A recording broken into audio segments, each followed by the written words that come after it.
pinanganak siya May 4, 2010. Pagkalabas po niya sa kapanganakan niya, ang sabi daw po ng doktor may sakit po daw siya na sepsis tsaka pneumonia.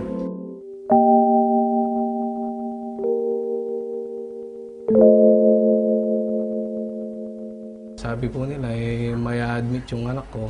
Kung sa bahay naman tayo, walang mangyayari. Kung sa bahay lang tayo, wala tayong ginagawa.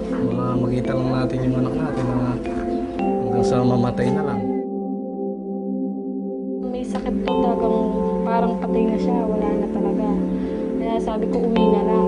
Nawala na yung yung pag-asa ko, wala na talaga.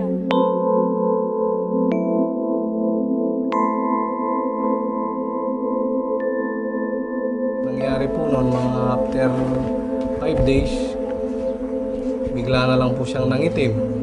Sabi ko sa nurse, yung po anak ko nangitim, huwag niyo pakialaman, sabi nila. Yung anak ko nakita ko talagang wala ng buhay. Noong June 8 nga po, yun nga po, na pagdesisyonan namin na iuwi na lang siya sa bahay. Dahil wala pong nangyayari, puro gamot na lang po.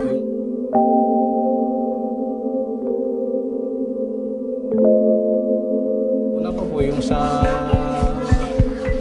bayaran sa ospital, wala po kami pambayad.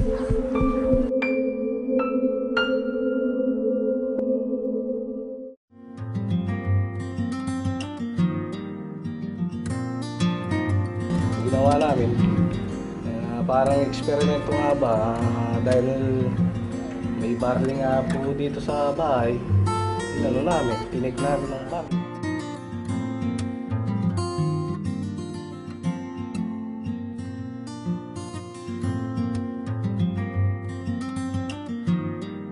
After 3 days, medyo naging okay siya.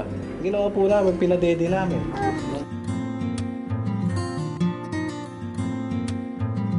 Lumakas na siya, tsaka tumaba na siya. Tuloy-tuloy na. Ayan, ang laki-laki na yan.